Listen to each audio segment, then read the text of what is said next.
What's up, everyone? Shakiel Mahjouri here, and you know who this is. He is the reigning, defending, undisputed TNA World Champion, defending that title against Joe Hendry at TNA Genesis on January 19th. You might know him by a different name, but no, it's not Colonel Sanders. It's Nic Nemeth. How's it going, man? Good, man. How you doing? You know, a lot of people forgetting about the old Colonel Sanders, Nic Nemeth. That was a hell of a day, especially since it was before we announced this big KFC partnership, and Miz and myself just went out there, and he's dressed as a chicken, and I'm dressed as Colonel Sanders, without telling anyone what we have been working on commercial-wise for a couple of weeks, and we just did this match in front of a crowd after a Raw, and they're like, "What the hell is happening?" Pretty fantastic. Yeah, rebranding Colonel Sanders was not on my bingo card for the last several years, but hey, man, it's a new digital age. You got to try some things. Damn straight. Before we talk about your TNA run, the upcoming match with Joe Hendry, I do always like to start with something a little out of pocket, something that's going to scratch like a decades-long curiosity for me. It's important for an athlete to stay cool under pressure. Tell me a little bit about what it was like filming Silent Library back in 2011. It was terrible.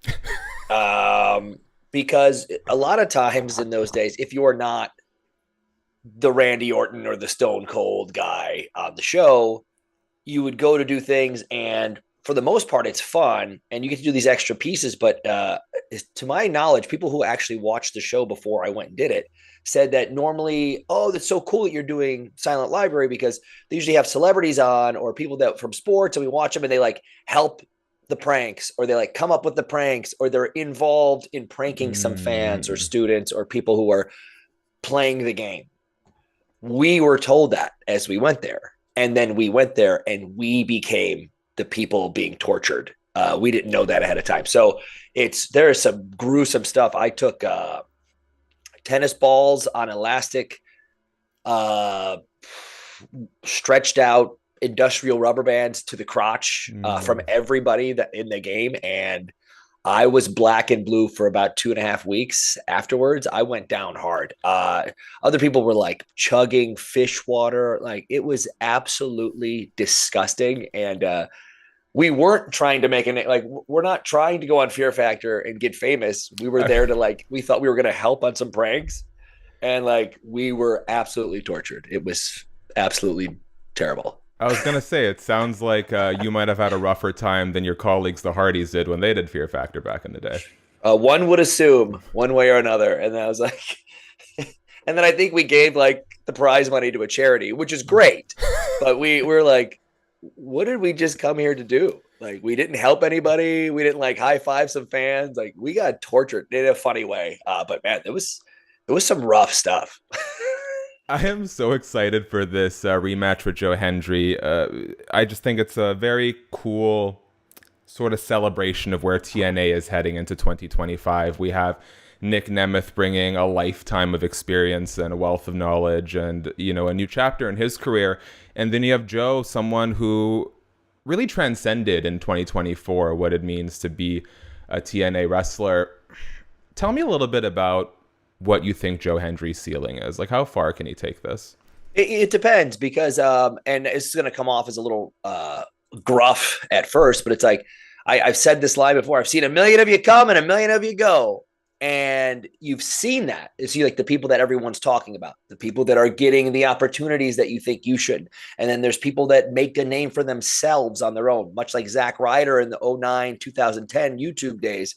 And then Joe Hendry comes along, and not just plugging along, he actually gets everyone talking about him and out of nowhere. And that is such a feat. It is such a tricky part of our business. You can check a box and be a 10 out of 10 in talking, wrestling, entertainment, bodybuilding, all the pieces that all apply.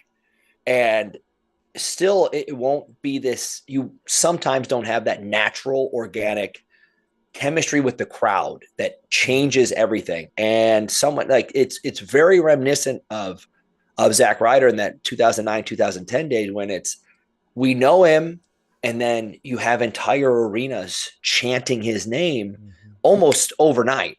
And you see the work that goes into it. You see the things on the outside that he's done. And again, this is something that 5,000 other professional wrestlers could have done this. and it doesn't always hit organically or perfectly. It's like winning the lottery in a business that you love already.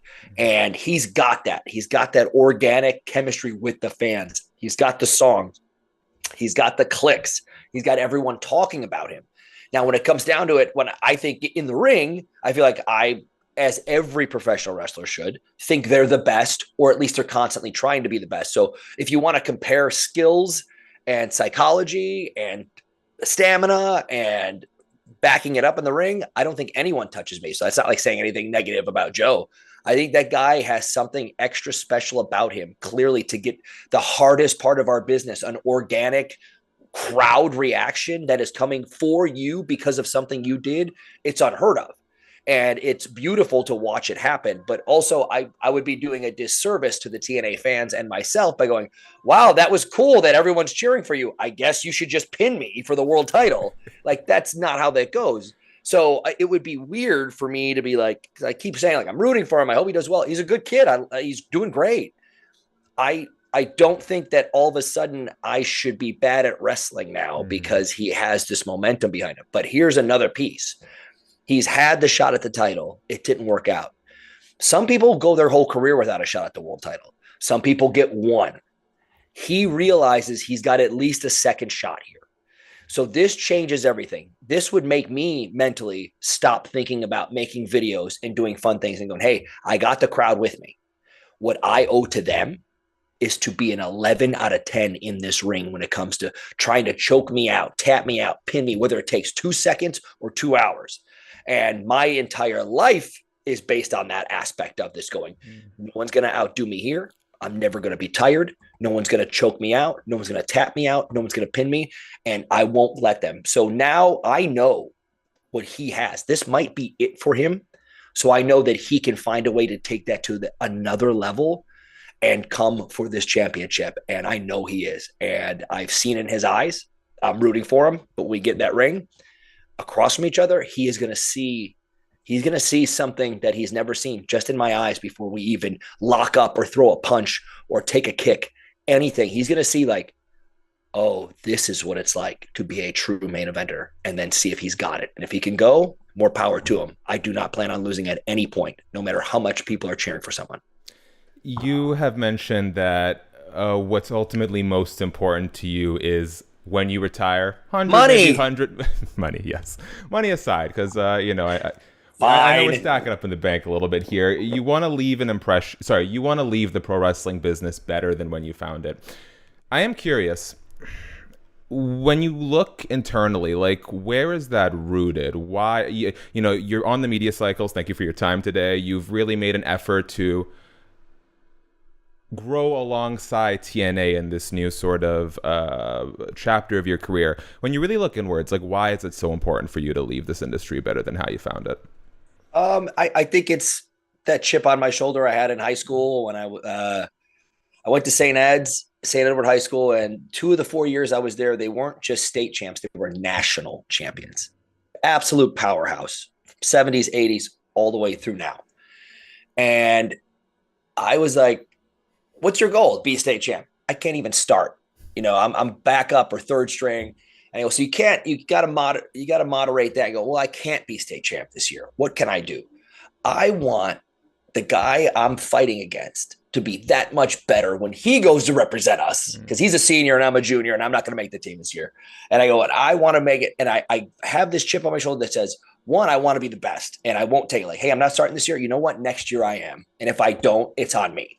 And I find a way to kind of always be, I don't know, looking out for the team also. And sometimes in wrestling, collegiate wrestling or pro wrestling, it's not team attitude and people are for themselves. And of course you should be. This is your career. It's not like you're all on the same team. We say we are, and a bunch of companies act like they're on the same team. But when it comes to TNA, they truly are. But my whole life, it's been, I'm going to prove that I can do this better than anyone else. And if I can help one other guy with me, even if he's losing to me, screw it. Let's get back. And I got to a point where I was like, man, a couple of years back, where I go, I'm never going to get a shot at this, even though I'm better than several people in my head that are currently in the main event, were in the main event 10 years ago, 5 years ago, and will be. And I go, what can I do? I know I can make someone else I'm in the ring with better, period. It doesn't help me sleep at night, I assure you. It just gives me one reason to keep going on. And I said, listen, 20 years of goodwill built up, and not just, I don't kiss ass. I'm the opposite of that. I go out there for myself, but I want the show, the match, the company, the era, the year, all of it to be better because I was there. And that's why I don't like, well, my plan in 2025 is to be world champion. Like, I've been world champion. I'm currently the world champion. I love the pressure. I live for it. I really do. But I go, what am I looking forward to when I come backstage after a match? My peers going, damn it, that was awesome. And that's hard to do because they were on the card too. And they might have been better than me, but to get that respect for them. And I go, what can I possibly have? Money, titles, that's all great. But when it comes down to is when people talk about me in 20 years, like, the business was better because he was in it, and not just a sentence to say and not a catchphrase, none of that bullshit. Genuinely helped other people. And even no matter what spot he was in, he acted like he was in the world championship match, even if it was a 5-minute exhibition dark match. And I don't think anyone will ever be able to top that, that like Cal Ripken-esque run that I had in that 20-ish years, where I think 2 or 3 different Monday Night Raws I was unavailable for in 20 years. No long surgeries, no missed work, no getting sad about the booking and going home. None of that stuff. I came every day and said, this could be the day that someone who's in front of me doesn't deliver. Someone gets hurt. Somebody says, let's give them a shot. Every day for 20 years, I went, maybe this is the day, and I got to be ready to do so. And I always was. Does the TNA World title always get its own pillow? Is this just... Not always. In this case, it has 3, which is a bit of a bed hog, if you ask me. But it's a nicer hotel, so thank you, TNA. So they get a nice little... we'll see if there's a chocolate on that pillow when I wake up. We'll see. Right. I like it. Honestly, it's getting a better sleep than I am, I think. I'm overdue for a new one. When you first joined TNA and or the independent scene, whichever way you want to go with this, new experience for you, obviously, as a longtime WWE superstar. Is there one match or segment that stands out that most brought you out of your comfort zone in this sort of new experience? It was absolutely the first pay-per-view match that I had. It was against Steve Maclin. And I was someone myself who only focused on WWE for 20 years. I knew of independent wrestling, AEW, TNA, WCW, all that stuff. But I focused on my stuff so much. And he was someone that I had known before and knew what he was capable of. But I was genuinely serious. I've said this a million times. I go, for 20 years, I've talked the trash. I'm going to steal the show, steal your girlfriend. I back it up every night. I don't get tired. I'm the best. And then for the last couple of years of WWE, I wasn't testing that 20 and 30-minute match and pay-per-view, steal the show. I was getting 5 or 6 minutes to help somebody else out. And I go, a year or 2 of that, no matter how hard you work in the gym, it's not the same. Your body's not ready to go. And I went from a year or 2 of 5 and 6 minute matches here and there, maybe 10 once in a while, to all of a sudden it's myself and Maclin, who only knows one speed, go buzzsaw.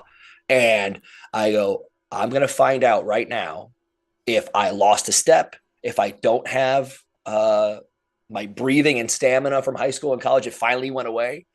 And I go, plus this is the first match televised that's going to have everyone going, this guy's got 10 more years of kicking ass as fighting for the world title, or, oh, that was fun what he did in WWE. Now he's just going to kind of go around and do okay and, do a parade float wave to everybody. And I said, I have to deliver here. We beat the hell out of each other. We had a fantastic match. Maclin was awesome. And I was able to not just be good. I was good enough for me to be okay with it and go, all right, we can do this for 10 more years. You're not just all talk. You didn't just sit on the shelf and get rusty. Screw that shit. You love it so much. You're going to keep going. And until I stop, I don't know if one day I will lose a step. And then even then, who knows? I'm still pretty damn good. At the moment, I don't have a lost step. I don't get tired. I won't be outdone. And I'm so proud of the TNA locker room forcing me. I think 5 of the last 6 pay-per-views, I was in the main event.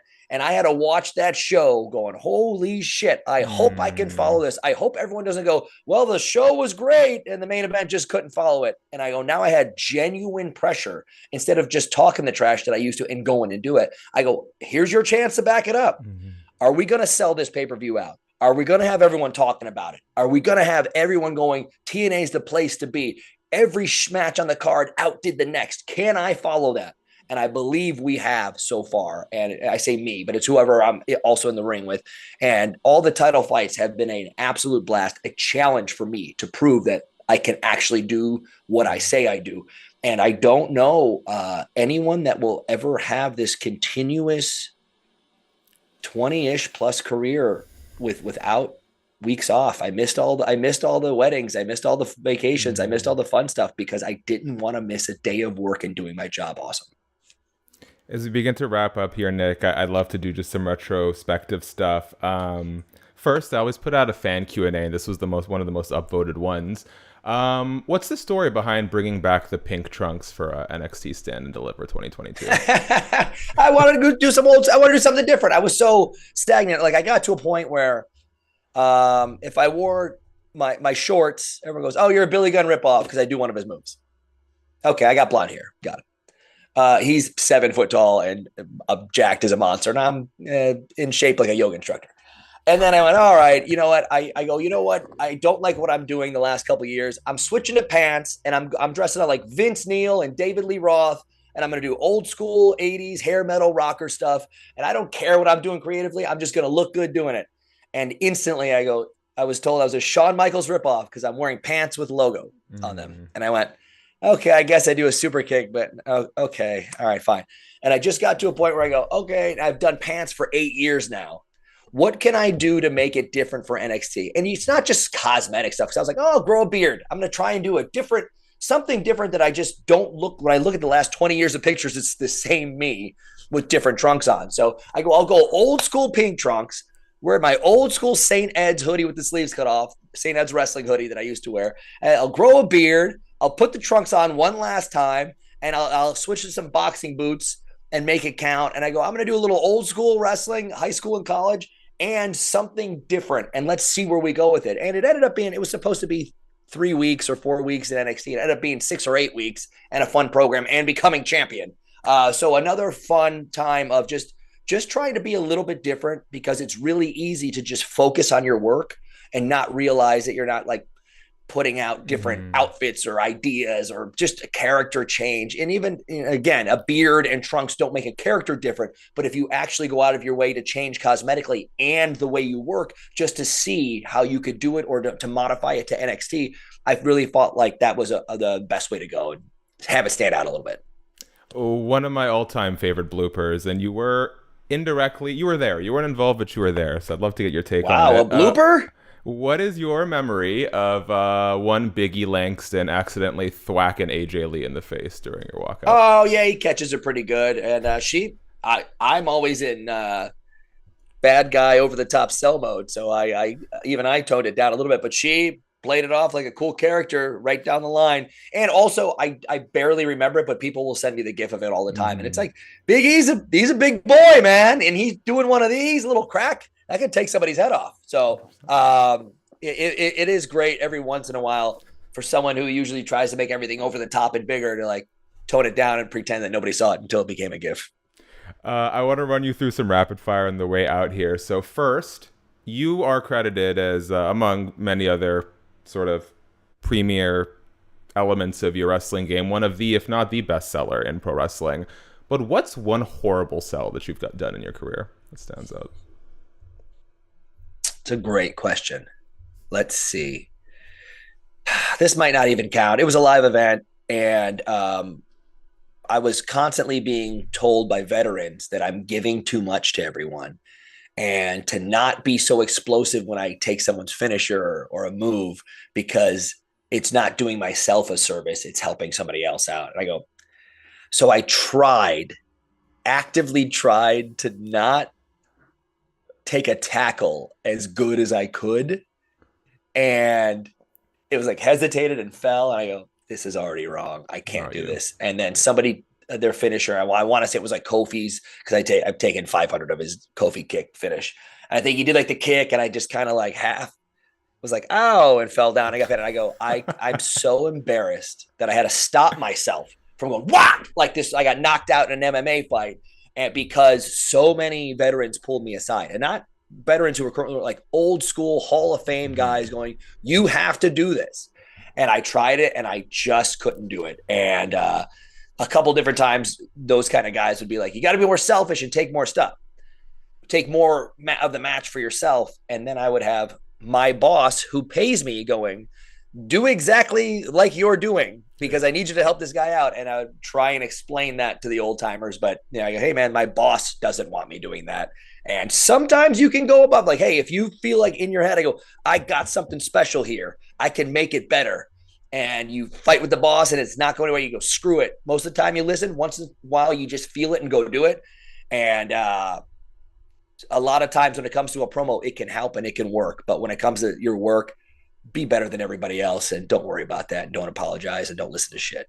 Yeah, well, and I'd argue you've given the fans a lot of great moments, so not selfish at all in that respect. What would your brother say is your most annoying quality as a sibling? My most annoying, well, so I was pre-law and political science in college. So anytime there's any kind of argument about anything, paper towels, the newspaper, politics, wrestling, ideas, clothes, anything, I'll always be like, well, what did you mean by that? Now, when you said these words exactly, like there's a reason I can't hold down a lady, but it's I'm always on and I can't take that lawyer brain out. When you said 2 + 2 was 5, what did you mean by that? Like, I can't stop myself from critiquing words and having them make sense and meaning. And it's a bit of a hamper for all relationships, but that would probably be the worst one. Hey, well, I'd argue that self-realization is a big step in the right direction. So I have faith in you. Last one, I'll let you go here, because despite you saying that you don't have enough reps to qualify, Wikipedia does say that you are a stand-up comedian. So what is your favorite stand-up comedian that's emerged in the last, let's say, 3 years? Oh, the last 3? You got anybody in mind that you like? I love stand-up comedy. I'm not in the weeds, but as someone who loves inappropriate humor, Mark Norman's set in Vancouver recently was just nonstop. Like, he absolutely had us cackling for 30 That's awesome. minutes. I would say it's hard to say someone in the last few years, because I know people like before they were famous, killing it, and then like now they're getting like their specials and all that stuff. So Whatever comes to mind. Nikki Glazer is a killer. I really like, man, all of Adam Sandler's friends, Norm, Lovitz, Spade. I think they're the funniest guys in the world. Norm Macdonald's the smartest, funniest, awesomest Shout dude out to my Canadians. ever. Yes.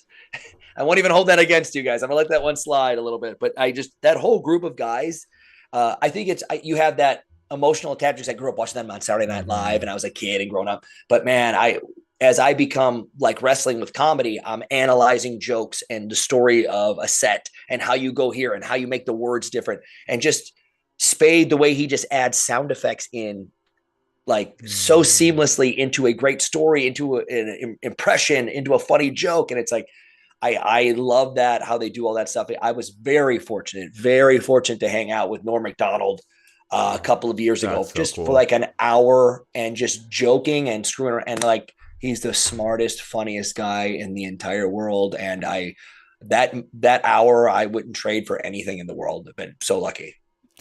Damn, what a good story. I want to hear more about that one next time, but I do have to let you go, Nick. So yes, I want to let you have the last word. So for my part, guys, thanks so much for watching the video. Subscribe, tap the bell, thumbs up ahead of Nic Nemeth versus Joe Hendry 2, TNA Genesis on January 19th. Nick, if there's anything you want to tell the people, I'll let you have the last word, man.